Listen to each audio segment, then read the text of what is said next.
রুবির মোড় কিন্তু একেবারে চার রাস্তার মোড়ের মাঝখানে বসে তারা প্রতিবাদ জানাচ্ছেন। প্রচুর মানুষ তারা জড়ো হয়েছেন এবং তাদের কর্মসূচি হচ্ছে সারা রাত তারা এখানে বসে প্রতিবাদ জানাবেন এবং একই সঙ্গে রাস্তা লেখা চলছে। এখানে নানা স্লোগানে রাস্তায় লেখা হচ্ছে এবং রাস্তাতে তাদের যে দাবি সেই দাবি তারা জানাচ্ছেন। তবে দেখো, এই মুহূর্তে কিন্তু আমরা কিছুক্ষণ আগে দেখলাম যে মুহূর্তে তাদের কাছে খবর এসে পৌঁছেছে যে এক জায়গায় আক্রান্ত হয়েছেন প্রতিবাদীরা, রাস্তায় নেমে তাদের উপরে হামলা হয়েছে। আমরা দেখলাম এখান থেকেও কিন্তু তারা এই ঘটনার নিন্দা করলেন। তারা বললেন যে তারা জাস্টিস চান, শুধুমাত্র নির্যাতিতার জাস্টিস তাই না, যে ঘটনা ঘটেছে সেই ঘটনার তারা জাস্টিস চান।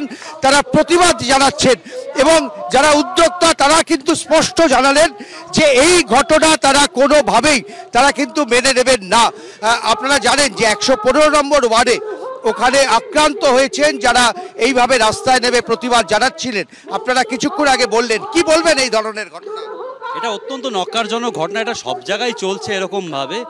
আমরা রাস্তায় নেমেছি আজকে, আমরা এই প্রতিবাদ আমাদের চলবে দীর্ঘদিন। যত এরা আমাদের এই প্রতিবাদকে বাধা দেবে, যত প্রতিহত করবে, তত এই লড়াইটা আমাদের চলতে থাকবে।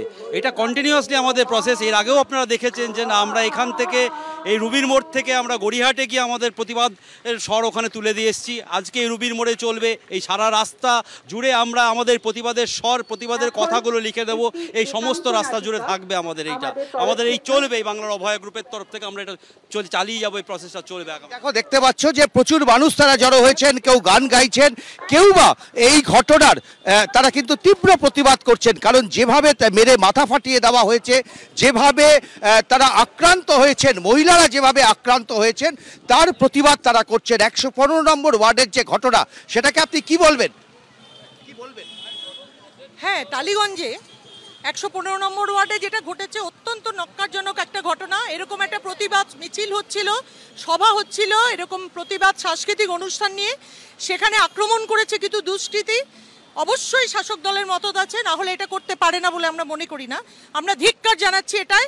আর আজকে মহামিছিলের পর বাগবাজারে ফিরে যাওয়ার পর একজনের উপর আক্রমণ হয়েছে। তিনি একটি সমাজসেবী সংগঠনের সদস্য।